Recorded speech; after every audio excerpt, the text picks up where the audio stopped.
Travelling. Munich. Munich's a city in the south of Germany.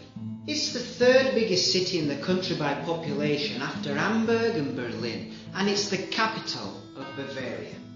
This proud, wealthy and beer-loving state is usually considered to be one of the nicest in Germany.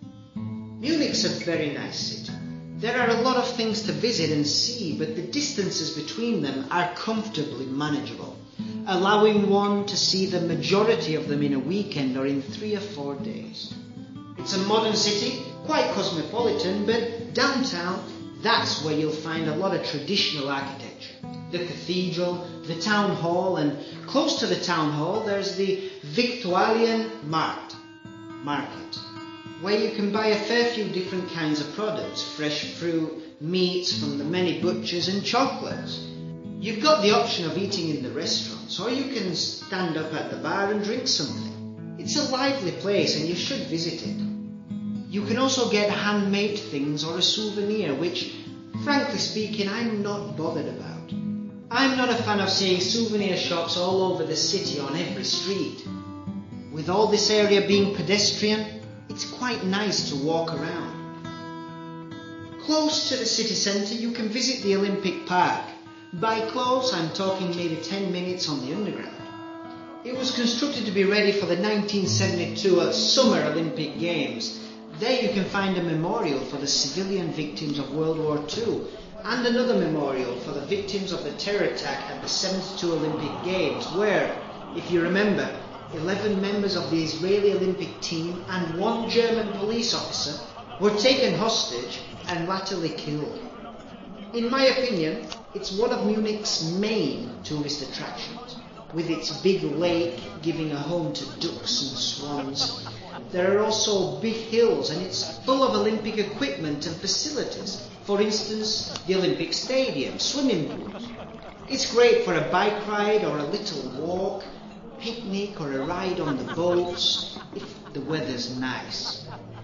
Even though the Olympic Park's big, it's not the biggest park in Munich. That title belongs to the English Garden, which is even bigger than Central Park in New York. You can get there walking north from the centre. There's a huge beer garden. Paulaner beer is really something special. You can also try Weissbier, but I'm not a big fan of Weissbier. The English Garden has a lovely atmosphere, with people sat on the many tables and benches, drinking and laughing with friends. People actually go surfing too in the river stream. Don't be surprised to see some nudity too, especially if the weather's good. Near the Olympic Park you'll find the BMW plant. You can take a tour and the ticket cost me €8 if I remember correctly. You can see some ridiculously expensive models. You can visit the museum that'll show you the history of the BMW cars and brand. The building itself is a beautiful thing to see, if modern architecture is your cup of tea. It's very impressive. Talking of cups of tea, if you don't like something in English, you might say, it's not my cup of tea. In Germany, perhaps not surprisingly, they say, that's not my beer. A lot of people told me that German food was terrible, but I loved it. The food I tried was incredible, of course. You have the typical sausages like the bratwurst, but I also found the pretzels great. They had this slow roasted pork too that was served to me with the knife stuck in it, and a dumpling which was also great. There's also something that looks like pasta, but it's not really pasta. It's not a dumpling either, but it's nice. It was called spatzel. There was the schnitzel also, which was a bit like a Milanese. As I said before, the beer's great. In fact, Munich is famous for its Oktoberfest. Löwenbräu is everywhere in Munich, and it's a great beer with a huge history. The Löwenbräu house supposedly started brewing beer around 1383. I have to say that Paulaner is my preferred German beer. I could drink it all day. It's really easy to drink, even though it has a 5.5 alcohol percentage. You can enjoy both of these beers at Oktoberfest. Only Munich beers are allowed to be served there. But if you don't go during September and October, you can enjoy a big jug of Paulaner, not anything like those small Spanish cañas, in the many beer halls of Munich. The beer halls are lovely buildings with long tables, and sometimes you can listen to some live music there. The weather while we were in Munich was practically perfect, sunny and warm. However, when we decided to see the Neuschwanstein Castle, you may not recognize the name, but if you have a quick look on the internet, you'll recognize the castle instantly. It's an incredible white castle built on top of a hill in the middle of a big forest and mountains. It's magnificent. My friend told me before I went that when she saw the castle, she told her boyfriend to propose to her in front of it. So I was really looking forward to seeing the castle.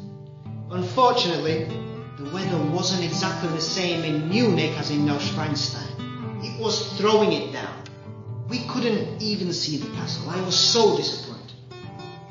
Crossing the German border into Austria, there's a lovely city called Salzburg, just 150 kilometers from Munich. Salzburg's like a fairy tale. With its Baroque architecture, everything's pretty and you can tell that it has a rich past. We went there on the train, which was totally empty. So we thought to ourselves, well, we have an almost empty train. Shall we sit in business class? You know, we had an economy ticket, but business class is a little bit nicer. When the ticket man came, we tried to act like the typical ignorant tourist, you know. We had no idea about the ticket, we couldn't understand. He didn't believe anything we said and told us that unless we move, we will be kicked off the train. We moved back to economy.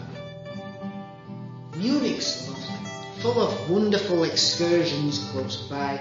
It's not as frantic as other bigger cities, and that cool, tranquil atmosphere really gives it a nice, warm, welcome feel.